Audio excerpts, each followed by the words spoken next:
welcome to Winnipeg. So far we have been spared. And what do I mean by that? If you remember in yesterday's episode I said we might be getting a blizzard moving in, at least that's what they said. Well, last night just before I went to bed I checked the radar weather. I go by that a lot.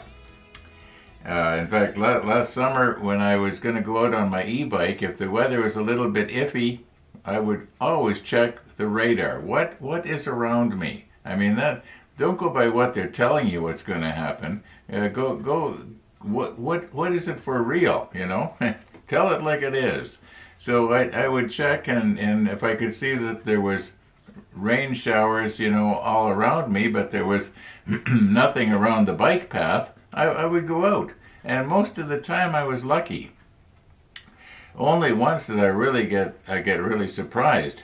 There was nothing when I was headed north on the bike path, and when I got out there and turned around to come back, suddenly overhead this thing came from nowhere, and it was angry and it was dark, and I put it into level 3, I think, and headed back as fast as I could, almost as fast as I could.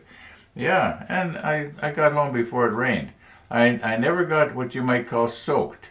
In fact, I don't think I even once got damp. I was lucky all summer long, and I think I got out every day last summer except one day, as best I remember now. I was lucky. So anyway, I checked the weather last night and the radar, and I could see this stuff coming up from the south, and this Colorado low.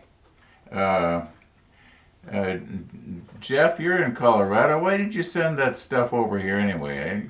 I know it's not your fault. It's like when the snow comes from the north. People in Colorado they'll call it Canadian snow. But anyway, I'm getting off the subject here.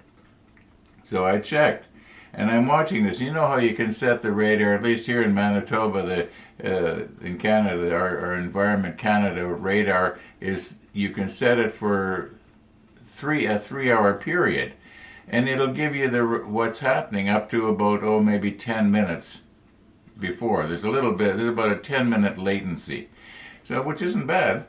And I'm seeing this massive stuff coming towards Winnipeg, and then as the time progressed, it split, and it was clear over Winnipeg, and a bunch of stuff passed to the east of us, and a bunch of stuff passed to the west of us, and it was sort of the strangest thing. And I get up this morning, and I'm expecting to look in the monitor and see a sea of white.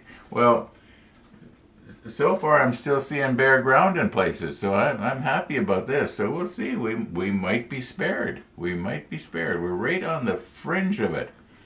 Okay, I think I've talked about the weather enough, haven't I? There will be no sunrise to see at the end of today's video. No, the walkers came by, I'm guessing going on about 35 minutes ago now. They came by already, and we're going to have to do some painting today.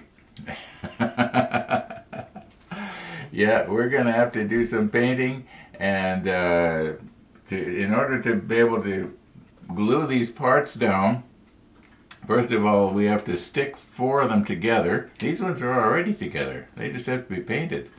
And I'm noticing there's some stuff on there. I'm not sure if this is flashing I'm seeing on the corners. We'll put the macro lens on and look at that. Or if that is supposed to be detail. I'm going to want to be careful here that I'm not going to be sanding detail off. Not that we're going to notice anyway. These panels that you can actually see right here, it looks like they are a different shade of gray, at least according to the painting and marking guide. But there is no arrow pointing to what color they're supposed to be, unless possibly there's it might show this part somewhere else.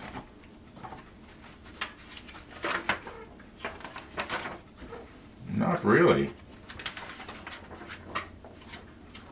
I think I'm probably just going to, as I often say, play it by ear.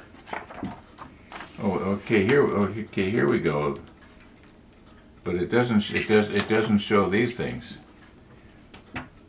But it does show the batteries.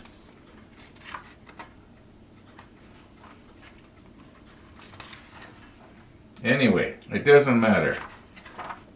I think we've been through the book now. Yeah, we'll just play it by ear. Does that sound like a winner, Steve? Okay. Yeah, it was my brother and I used to have this routine going on, and if he would say, well, let's play it by ear, I would say that sounds like a winner, or vice versa. Yeah, it's a long story, and you don't want to hear it. Yeah. All right, let's stop reminiscing here, because when I start reminiscing, my mind goes back, and then I start talking about something else, and then something else, and something else, and something else, and we just don't get any painting done. Okay, let's get at it. Okay, I don't know if I need the macro lens here or not. I think possibly if I get in as close as this I've got my other glasses on right now, and I can see that this on the top here, that is not detail, that is in fact flashing. And I would think that where's my sanding stick gone? Okay, that's the fine. Okay, this might be a little coarser than what I very carefully here just try to get that off. Yeah, I think that if I put my magnification hood on and work at this, just get the corners, I think that there might possibly be some sort of detail going on there, just like where these cross bracings or whatever they are supposed to represent.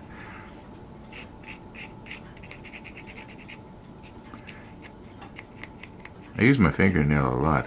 I remember about 5 years ago, one of the viewers commented, and I forget what we were talking about, but he made the comment that he uses his fingernail a lot. And I thought, oh, and then I found that I was starting to do the same thing. Nice thing about your fingernail is that when your fingernail gets dull, it automatically regrows itself. Okay, enough about that. We'll get these. I'll just quickly do them off camera. I think that particular bit of flashing that we saw there was probably about the worst. Okay.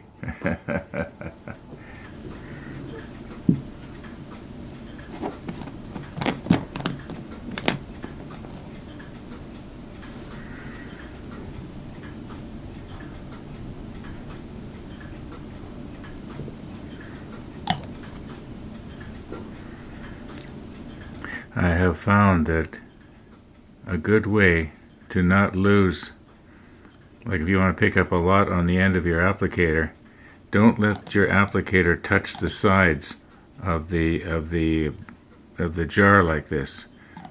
Try and lift it straight up. I'm probably getting way more than I need here again, but and I did not do a dry run, but I'm going to trust that this is going to fit.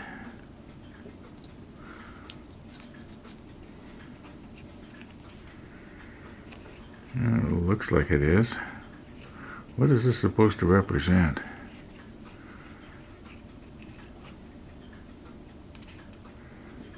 I suppose I could get one of my little clamps.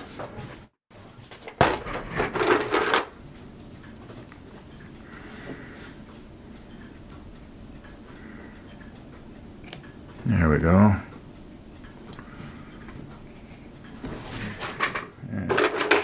Got another one ready here. That one's ready to go.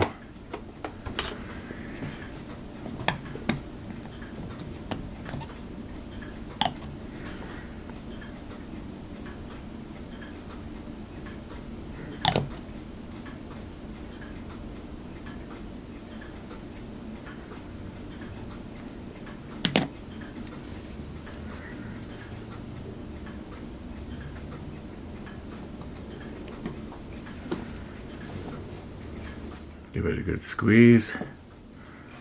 Oh, I'm blocking your vision, aren't I? I do that a lot. I try not to. Okay.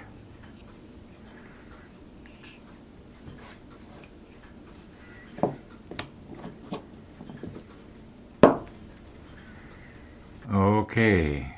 We've concluded that this piece here is going to be the 338. Because it's got the arrow pointing to the 338 arrow. So, yeah. And then it says 339 for these batteries. And it almost looks like these panels right here, which are these things. I don't know if they look a little bit lighter, but I cannot find a call out for those things. But I'm going to guess that they are also supposed to be the same shade as the batteries. In other words, the 339. Now we don't have 339, but 339 also says we can use, or the guide here also says we can use the 24. So we're going to use this 24 dark gray. I think we're ready to go here. I've got everything cleaned up as reasonably as I can. Everything's mounted on easy to hold painting sticks here. Once again, Chris, your alligator clips are working just great for this. I didn't use them on these other pieces, being as I couldn't find anything. Oh yeah, there is. I could have clamped them on right there. Huh, I didn't. Why didn't I notice that when I was gluing these pieces up in there? Okay, well it's too late now. I had these little tweezers, not tweezers, but I mean needle nose plier, since way back when I did the Titanic and the Lusitania, and you may notice here that the point is been filed down. Well, I had done that so that I could use it to get the lid off of the Humbroil paint tins. I used to use the little Humbroil enamels at that time, and I would use this to pry the lid off. And once I got it loose, I would then grab the lid, and it seems to me that I had a rubber band around this, and it would hold the lid so that I could hold it in such a way that it wouldn't drip. And at least it worked at the time. Yeah, okay. But that goes back a lot of years. It'd be the early 80s. Okay. These used to have yellow handles on them. I remember that. And I forget why I took them off. You know what? I think I have another pair that they came as a matching set. Just hang on a second.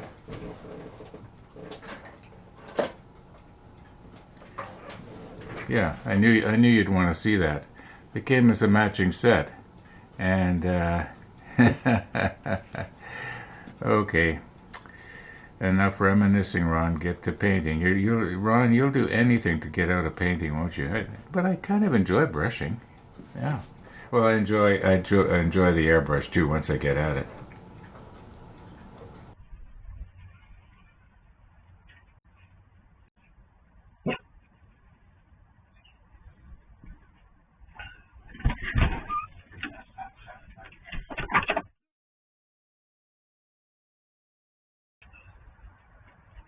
take it and run like a thief. Yeah.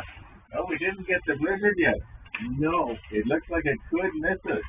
Yes, you looked at the radar, right? Yes, I did. In fact, I was just talking about it to the viewers last night. I thought there's this mass coming in from the south, and it split just as it got to Winnipeg. Part of it went to the west, and part of it went to the east. Beautiful. Yeah, I was surprised. Can you put that radar video on your screen, on your video? Not what happened last night. I can only go back about 3 hours on the radar. Ah. Yeah. Oh, of course. Of Yeah. course.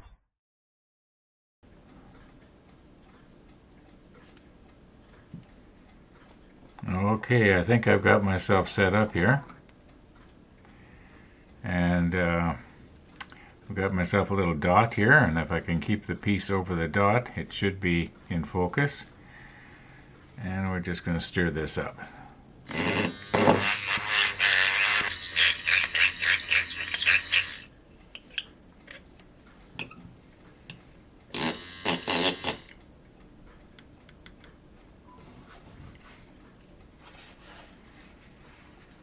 Okay.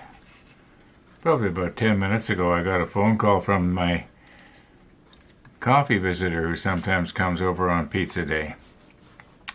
And he said he's got a cold, and he sounded like he had a cold too. So I said, well, I'm just going to keep on going here then. And that's what we're going to do. We're just going to keep on trucking. Okay. Now, hopefully this is going to work. And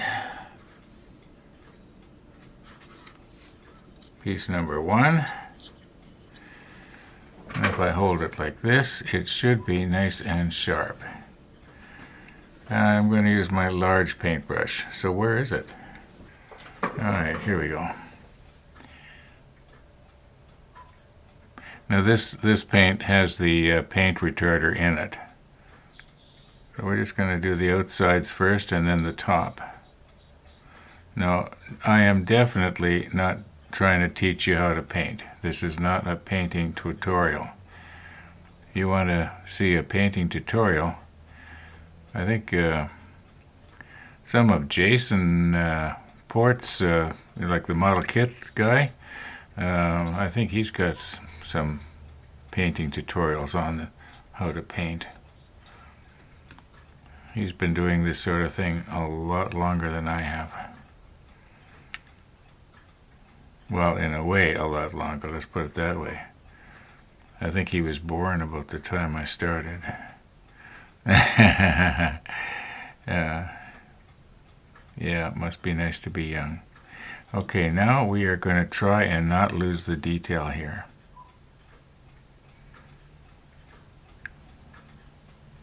We are going to try to not lose the detail.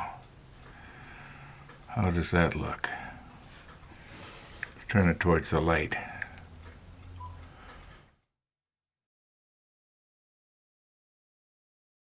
Okay, let's try one of these.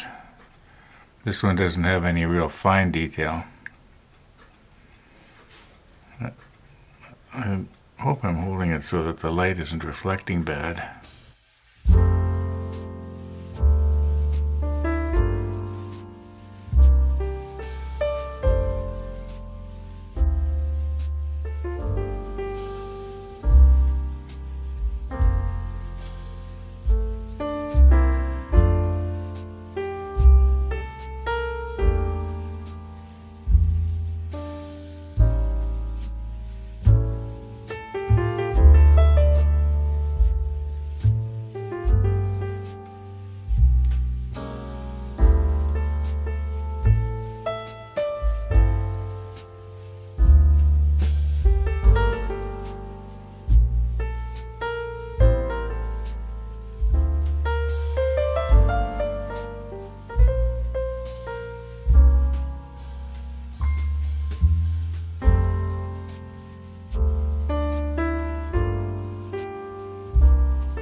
Now, this is the last piece, and I don't think I need to worry about the top or the bottom of it. Because I know that the bottom is going to get sort of plugged into something. I guess if I find that there's going to be, parts like here showing, I can always touch it up later. I'll have to watch how I put this piece on, because it's got those push-out pin marks that I did not fill. I know some people will go to the effort of the work of filling that in, and that's good, but that's just not me. I'm sorry. Okay, I got this edge, and I got this edge. When this dries, I think it's going to be all right. Yeah, I don't think I'm going to have to give any of these a second coat. Okay, I just realized here that I missed one.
Okay, there.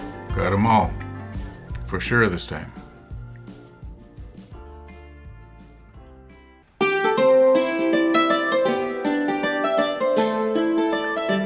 Okay, before we paint the last piece with the 338, we got something more important to do here.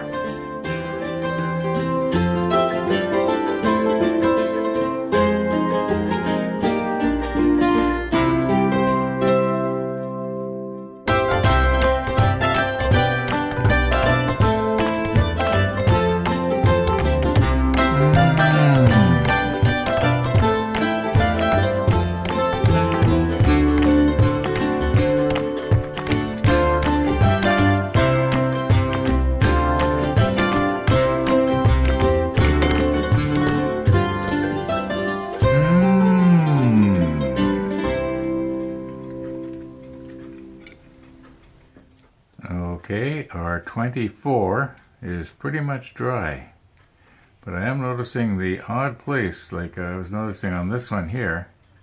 You can see on the top there, I kind of missed, but I'll go around and catch that later, off camera. All right, I mixed this up in the with the paint stirrer a few minutes ago. This is our 338. And it should still be good. All right.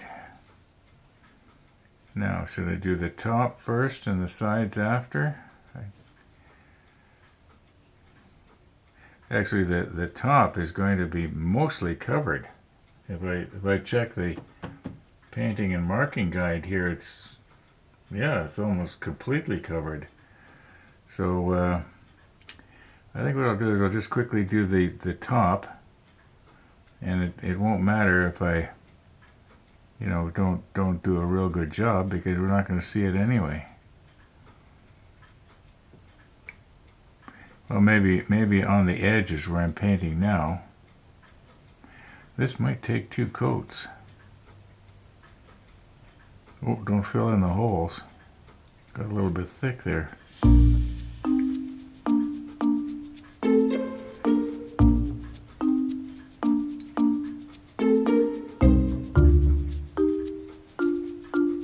What happened there? There we go.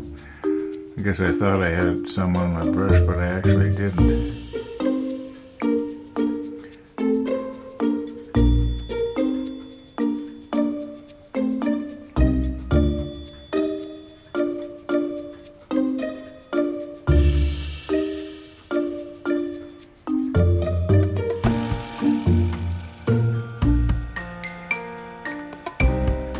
I guess of the sides, only one side is going to be seen, isn't it?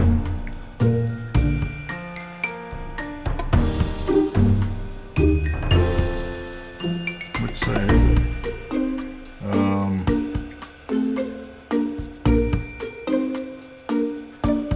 Okay, this side is the side that's going to be seen.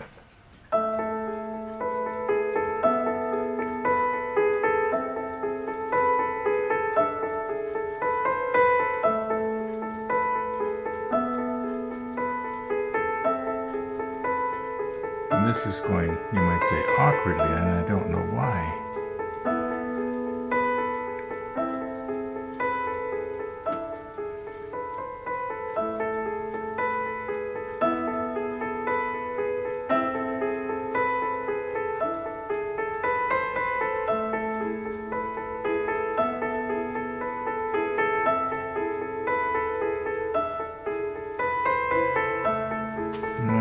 Okay,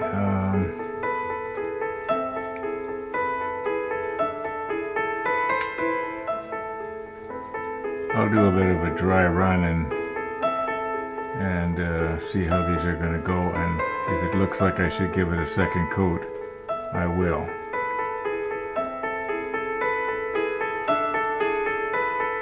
Okay, so this is the side that is not going to be seen.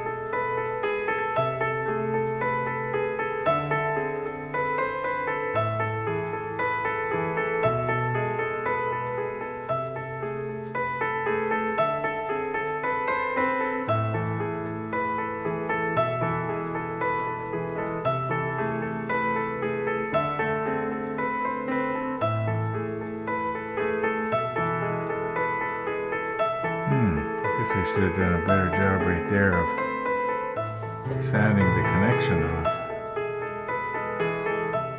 And I do believe that this end plugs into, I think it plugs into the bulkhead, so I don't think we need to, I'll do it anyway. Mind you, that means that there's going to be a paint connection there. I'm pretty sure that this is a positioning pin that goes into the bulkhead.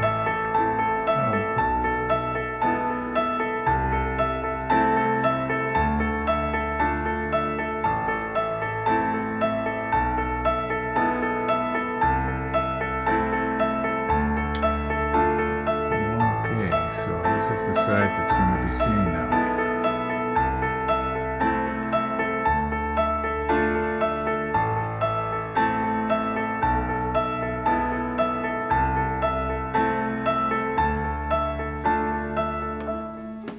Ooh, look at what I just did here.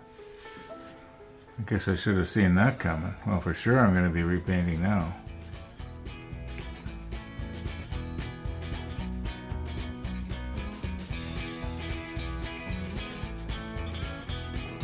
Actually, when things like that happen, I don't get too terribly upset.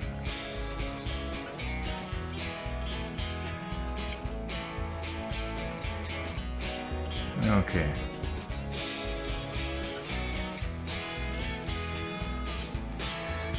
Yeah, we'll let that dry, and I'll probably give it a second coat off camera. It's not too bad, but I think we could do better. Okay.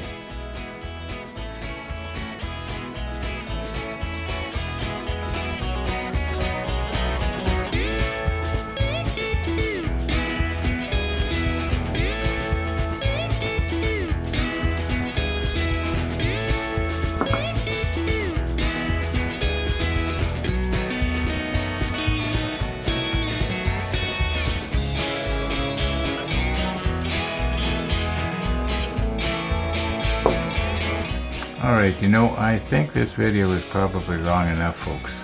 I'm gonna call her a day here. So we'll be cleaning up the paintbrush later. Actually, we'll be cleaning it up sooner than later. Thanks for watching, everybody. And all being well, we're gonna see you tomorrow.